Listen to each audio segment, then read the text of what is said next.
Your soul is leveling up, but your body is begging for backup. Low energy, brain fog, cravings, poor sleep. Most people are trying to spiritually awaken inside of a body built by industry, not by nature. So, if your body feels like it's breaking down while your spirit's waking up, this video is for you. In this episode, I'm going to show you how to strengthen the body so that it can hold more light without bypassing burnout or becoming obsessed with food rules. No shame, no gimmicks, just real grounded tools to support your nervous system and expand your energy. Like, comment, and subscribe so you don't miss the rest of the Surviving Awakening 101 series. And be sure to check out the guide linked in the description and come be a part of the Fire Circle, where we walk this path of awakening together. Real quick, because the system needs me to say this, while I am a licensed registered nurse at the time of filming this video, nothing I share here is meant to be taken as medical advice. This is me sharing what worked for me, what I've seen in others, and what I believe actually supports awakening in the body.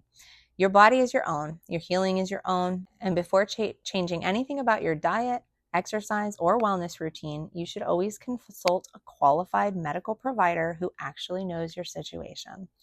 Now that the legal gods have been appeased, let's get into it.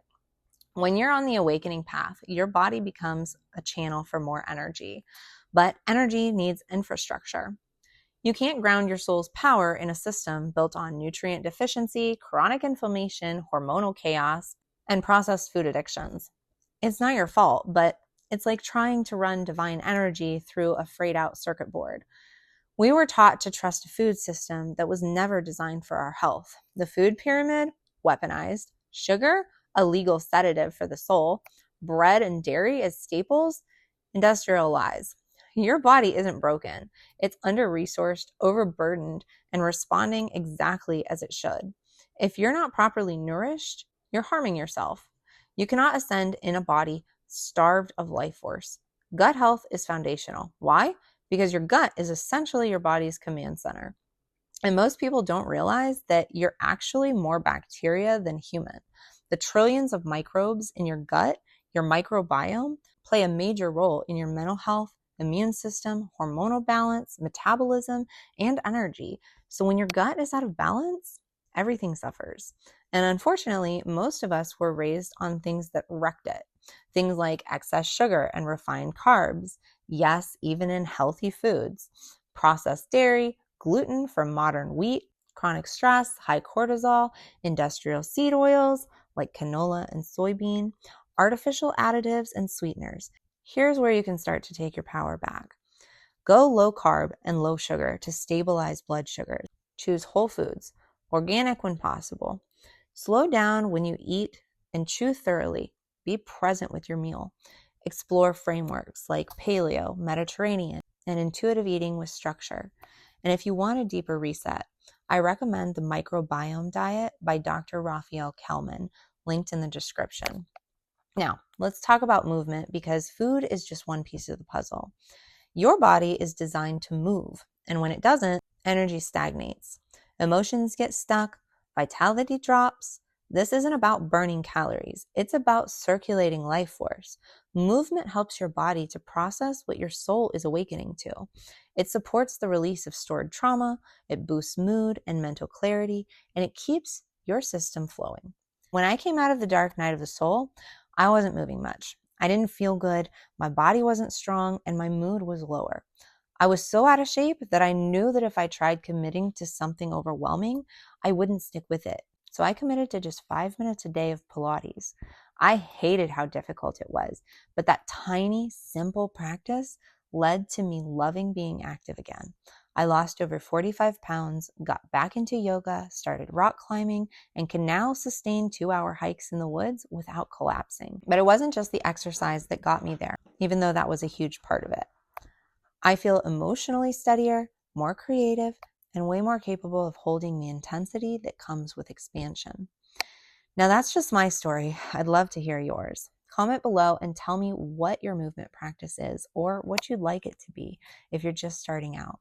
Let's normalize rebuilding from the ground up. Here are some movement options to explore. Walking outside, yoga, dance, strength training, primal shaking, rebounding. My favorite is yoga. It combines movement, breath work, and somatics. It regulates the nervous system, builds strength and softness, opens energy channels, your chakras. It unlocks, stores tension, reconnects your body to itself, but it's not the only valid way. If yoga doesn't resonate, that's okay.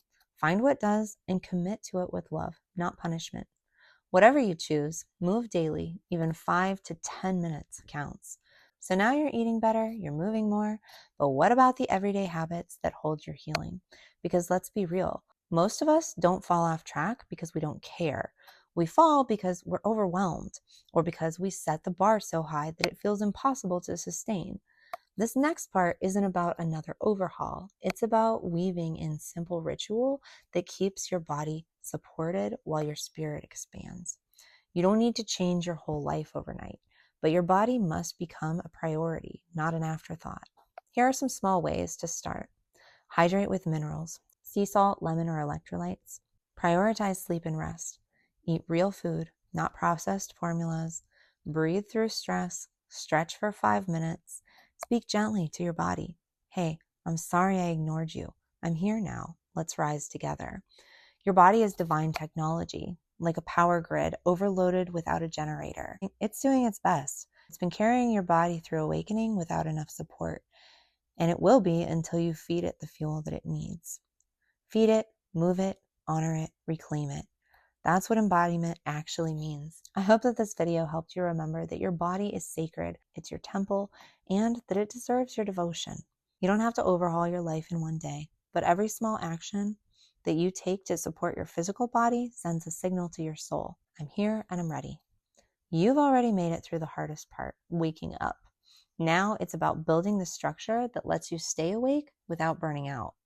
In the next video, I'll be sharing how to strengthen the nervous system and build resilience for the intensity of awakening, because holding more light requires more than willpower. It requires structure, safety, and somatic grounding. If you want the PDF guide that goes along with this video, the link is in the description. And if you're walking this path and ready to do it with others who get it, come join us in the fire at thefire.circle.so. We're not performing awakening, we're living it together. Inside are real conversations, shared practices, and soulful support. Don't walk this alone if you don't have to. Like, comment, and subscribe. Help others remember that their temple is holy and it's time to rebuild it. I'll see you in the next one.